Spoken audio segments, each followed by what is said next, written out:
Welcome back to the Artist to Artist podcast. Today, we're talking about a pretty important step in your makeup application, and that is skin prep. I used to find skin prep a little overwhelming when I was first getting started. I can't even imagine learning about skin prep for makeup application now, where there's so many tutorials, TikToks, advertisements happening. What I'm hoping to do today with this episode is give you a very clear breakdown of how I approach skin prep and what works for me. And then you can take this information, refine your own methods to suit whatever your style is, the job you're on, the market you're working in, and the products that you have in your kit. Now, I do want to be clear that anytime I'm talking about anything application related, including skin prep, what works for me may not work exactly the same for you. Skin prep is one of those things that's unique to each artist and, of course, each client. So, as I share my process, I definitely want to encourage you to experiment and adjust your skin prep process to fit your own methods or style or products. One thing I want to emphasize right off the bat is that I like to keep things simple. I have found that overcomplicating skin prep can be a big problem for me during the makeup application. It can interfere with the makeup, and it can also make the whole process take longer than necessary when I don't have a lot of time to begin with. My goal is to always make sure that the makeup goes on as close to the skin as possible without too many layers of product in between. That's something about my style as an artist that is important. I like my makeup to look like a second skin. There are exceptions to every rule, of course, and I'm always learning new things and trying new things. But generally speaking, I'm keeping things simple and I'm making sure there's not a lot of heavy products sitting on top of the skin or creating too much of a barrier between my client's skin and my makeup. I think over prepping the skin can be just as problematic as under prepping the skin if you use too many layers of product, especially things like richer creams, oils, serums, primers. The skin can't absorb everything, and this can lead to issues like products sitting on the surface of the skin, which will interfere with the makeup application. It will break your makeup down over time. You might notice more shine or what looks like oil production, particularly on oily or combination skin types. And ultimately, it's going to shorten the longevity of the makeup. So less for me is more when it comes to skin prep. I want the skin to be balanced and hydrated, but not overwhelmed. One other thing that I want to make clear is that skin prep and skin care are not the same thing. As makeup artists, we are focused on prepping the skin in the short term, how the skin looks and feels on the day of the job. If you're on a longer term project like a TV show or a movie, you're going to be balancing both skin prep and skin care to make sure your talent skin is in good condition over time. But most of the time, for the rest of us, we're really just playing the short game. When we're prepping the skin, you want to be quick and efficient. You want the products that you're putting on the skin to do what they need to do, but you also don't want to overlook things on the skin, like a patch of dry skin that may cause problems later. So be efficient, but also pay attention to the skin prep process. And with all of this stuff, the more experience you gain, the more you'll develop an intuition for what's going to work and what won't on certain skin types and skin conditions. I wanted to just walk you through my basic skin prep process. When a client or talent sits in my chair, the first thing I do is gather information. And I don't mean just looking at their skin. I use Q&A, so I'll ask some questions. I do take a look at their skin under good lighting, and I touch their skin to get the full picture of what's going on. I start by asking if they have any allergies. That's what I do with every single person, every single time, even if I've been working with this person for a long period of time. It's the same thing I ask each time because you just never know. And also, that just helps me avoid any products that could possibly cause a reaction. Then I also ask what products they've applied on their skin on that day. Some clients will tell you they've done nothing. Others will tell you they have a 30-step skincare routine going on. And some people will tell you they've applied a certain product when it actually is something completely different. So you do have to dig a little to find out what's happening on their skin so you can make informed decisions about your skin prep and your makeup application. Once I ask them if they have any allergies and what products they've used on their skin, I do a quick visual scan to see if I can identify any skin conditions or skin type indicators. Things like large pores, if I can see oil on the surface of their skin, dryness, and then I go in and do a touch test. And I usually touch with the back of my hand because you would be surprised at how much you can learn about someone's skin by just touching it. Sometimes the skin may look one way but feel completely different. For example, someone might tell me they have combination skin, but when I go and touch their cheeks, I might find out that their skin is super dehydrated. They may have some dry patches on the cheeks and need a lot of moisture in that area. So, that step can actually make a huge difference in how your makeup turns out. Once I've gathered all the information I need, ideally, I like to start with a clean slate. And this usually means removing any superficial product that's sitting on the skin off. And I'll do that with a micellar water. And if they have absolutely nothing, I'll use a toner. And this just clears away any products or oils that might interfere with the performance of my makeup, specifically if they've indicated that they have a serum on that they've already applied. I will use a micellar water and remove that right away because serums and oils are the kiss of death for your makeup applications. As I said, there are exceptions to every rule. So if I know my client or talent well or I'm in a rush, I may skip this step, especially if their skin looks good and they've prepped it properly already and it's something I know. I won't redo the skin prep to extend the amount of time that I have them in my chair.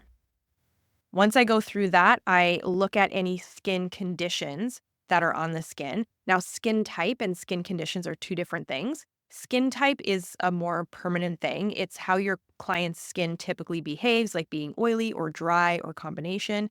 Skin conditions, on the other hand, are usually temporary. And they're things like dry patches, breakouts, something like chapped lips or dermatitis or some irritation on the skin.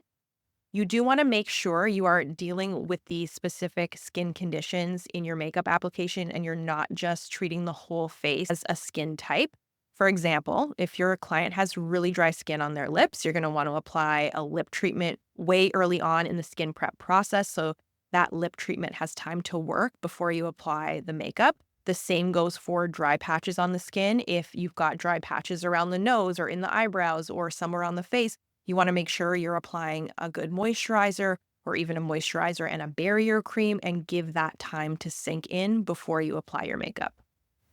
Basically, with each client and talent, I'm addressing skin conditions and I'm also focusing on skin type. And then in addition to that, I'm thinking about the makeup look that I'm trying to achieve. I cannot give you a one size fits all solution here because every client is different. But what I want to do is just give you a couple of things to think about. For example, you want to think about the products that you have in your kit and what they can do to make your life easier. And this is with skin prep and also with makeup application. For example, if we're doing a dewy, glowy look and maybe the skin doesn't need a lot of hydration, I will use MAC Strobe Cream or the L'Oreal Lumi Cream to give hydration and also help me with that glowier base. So that's what I mean when you're taking into consideration skin type, skin conditions, and the makeup look that you're doing. Secondly, I also will tell you to not be afraid to sort of zone out your skin prep. If your client has combination skin, you may just want to use an oil control product or primer in the T-zone and something more nourishing or moisturizing on the dry areas. A one size fits all moisturizer is not going to work in these cases, and it can cause issues later on if you don't address this in your makeup application. I see things online where other artists will say, oh, I just use Embryolisse on everybody. It's the one thing I use. That might be fine for makeup application for the short term, but if you're working on a set for any length of time, if you put Embryolisse on an oilier skin type and it's just the original Embryolisse moisturizer, that skin is going to start looking so shiny because it's too heavy for a combo or oily skin. I hope that makes sense. So try to avoid doing the one size fits all approach for your skin prep. The last thing you want to consider is the environment that you're working in. Will your client or talent be sweating? Should you use an antiperspirant on the skin? Would a setting spray just be enough to keep the makeup in place? These are all of the things that you need to think about and kind of piece together and problem solve for.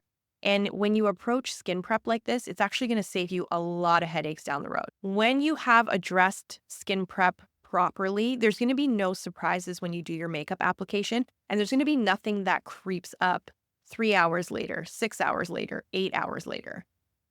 Approaching skin prep in this way, where you're thinking about skin type, skin conditions, and the environment that you're working in, when you consider all of these things, your makeup looks will apply more smoothly. They will stay on longer, and your makeup will just look better overall, and especially over time.